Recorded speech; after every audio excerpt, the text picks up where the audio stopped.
جب استقامت اختیار کرو گے تو اللہ رب العزت کی طرف سے تتنزل علیہم الملائکہ، دنیا کے انسان تو شاباشی دیں گے ہی، دنیا کے انسان تو آپ کے قدموں میں آ کر آپ کی خدمت میں تو رہیں گے ہی، لیکن اللہ فرشتوں کو نازل کرے گا، اور نازل کرنے کے بعد اس کی سب سے بڑی علامت کیا ہوگی؟ اللہ تخافوا ولا تحزنوا، کہ اللہ دنیا سے دل کے اندر سے خوف کو، غم کو، ہموم کو، حزن کو، ملال کو، تکلیف کو، ٹینشن کو سب نکال دیں گے۔ بیٹے کا انتقال ہو گیا، الحمدللہ کوئی بات نہیں، انا للہ و انا الیہ راجعون۔ گاڑی لڑ گئی، الحمدللہ کوئی بات نہیں، اللہ کی دی ہوئی چیز تھی واپس لے لی، کوئی بات نہیں، یہ ہو جائے گا۔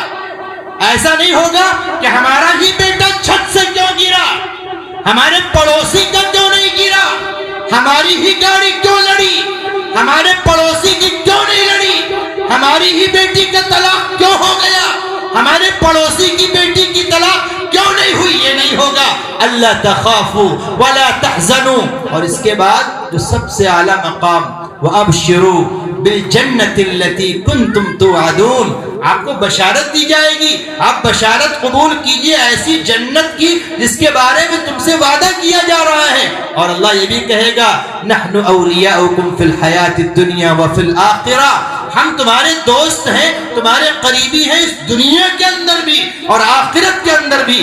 آخر میں اللہ نے فرمایا نزلا من غفور الرحیم، اور جنت کی جو نعمتیں ہوں گی، جنت کی جو نعمتیں ہوں گی، جنت کے جو بالا خانے ہوں گے، جنت کی جو حوریں اور غلمان ہوں گے، جنت کے جو چاندی اور سونے کے برتن ہوں گے، جنت کے اندر کافور اور یاقوت کی جو مسحریاں ہوں گی، جنت کے اندر سونے اور چاندی کی جو اینٹیں ہوں گی، جنت کے اندر جو محلات اور باغات ہوں گے، جنتی زمین پر بیٹھا ہے، پرندہ اڑتے ہوئے گیا، دل میں خیال آیا کاش یہ پرندہ بھنا ہوا ہمارے سامنے آ جاتا، بولنے کی ضرورت نہیں ہے، ہاتھ اٹھانے کی ضرورت نہیں ہے، جیسے اسکرین ٹچ موبائل ہوتا ہے ایسے ہی ہاتھ ٹچ معاملہ ہو جائے گا۔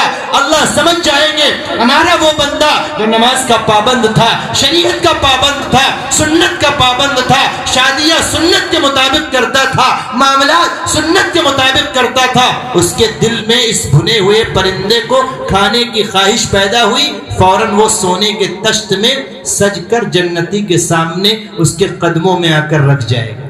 یہ کوئی راجہ رانی کی کہانی نہیں، ایسے ہوگا انشاءاللہ۔ آج کل ہمیں آپ کو یقین ہی نہیں ہے، تو استقامت ہونی چاہیے۔ ایسا نہیں کہ ایک دن نماز پڑھ لی جمعے کو صاحب، اور جمعے کو بھی گئے تو وہ جالی والی ٹوپی لگاتے ہیں وہیں جو رکھی رہتی ہے، سب سے بڑے مسلمان، اور سنت بالکل نہیں پڑھیں گے قسم کھا کے۔ اور اگر امام صاحب قاری تک ہیں، خالی حافظ و قاری، تو ان کی اوقات نہیں کہ لمبی سورت پڑھ دیں۔ اگر مولانا ہے تو ہو سکتا ہے پڑھیں، اس لیے کہ ان سے تھوڑا بہت لوگ احتیاط کرتے ہیں کہ عالم ہے۔ کشمیر میں ایک صاحب نے لمبی سورت پڑھ دی، یہ بالکل صحیح واقعہ، مولانا احسان صاحب سوشل میڈیا سے جڑے ہوئے ہیں، لمبی سورت فجر میں پڑھ دی تو وہاں کے جو متولی تھے انہوں نے پٹک کر امام صاحب کو وہیں محراب کے قریب پٹک کر مارا، اور بہت ان کی پٹائی کی کہ تمہیں تمیز نہیں ہے، میں آتا ہوں نماز میں تکلیف رہتی ہے اور تم نے لمبی سورت پڑھ دی۔ میرے عزیز دوستوں اور بھائیوں، یہ ساری باتیں اس وقت ہوتی جب استقامت نہیں ہوتی۔ استقامت پیدا کریں گے نا انشاءاللہ۔ بہت سارے لوگوں کو دیکھیے کچھ دنوں کے لیے اللہ کے راستے میں گئے اور وہاں پہ چسکا لگا۔ بہت سارے لوگ سعودیہ سے جب لوٹتے ہیں نا تو پوچھتے ہیں مسمکا، ہاں سلام پیش کریں گے، عربی بولیں گے، تھوڑے دن 2-4 مہینے پھر ادھر سے جب کرایہ ادھار لے کے جاتے ہیں تو بس صحیح بالکل زبان ان کی بھاشا آنے لگتی ہے۔ اور جب ممبئی سے لوٹتے ہیں تو ان کو پیخانہ اور لیٹرین نہیں لگتی کبھی، صرف سنڈاس۔ اور ادھر سے جب 700 کا ٹکٹ مولانا بلال صاحب کہتے ہیں کہ 1800 کا ہو گیا تو ساری چیزیں سب بھول جاتے، سب بھول جاتے ہیں۔ یہ میں نے آپ کو تفریح تباہ کے لیے نہیں بلکہ ایک صحیح بات میں آپ کو بتلا رہا ہوں، ایسے ہی ہوتا ہے میرے عزیز دوستوں اور بھائیوں۔ تو استقامت ہمیں پیدا کرنا ہے۔ تو چند دنوں کے لیے اللہ کے راستے میں گئے، اب وہاں مالی خولیا ہوا، امیر صاحب بیچارے نیک آدمی، تہجد کے پابند، انہوں نے سمجھایا کہ داڑھی رکھ لو، کہا ٹھیک، آج کے بعد داڑھی نہیں بنوائیں گے۔ اب 4-5 مہینے کے بعد پتہ نہیں کہاں سے اس کا کنیکشن ہو گیا، تو اس سامنے والے نے کہا کہ دیکھو بھیا اگر داڑھی ہے تو گاڑی نہیں چل پائے گی۔ اب 4 مہینے کے بعد صاف کر دیا۔ یہ غلط بات ہے، یہ غلط بات ہے۔ نہ رکھنا ایک الگ گناہ ہے، رکھ کر کے صاف کر دینا یہ توہین انبیاء ہے، یہ مسلمان خود کر رہا ہے۔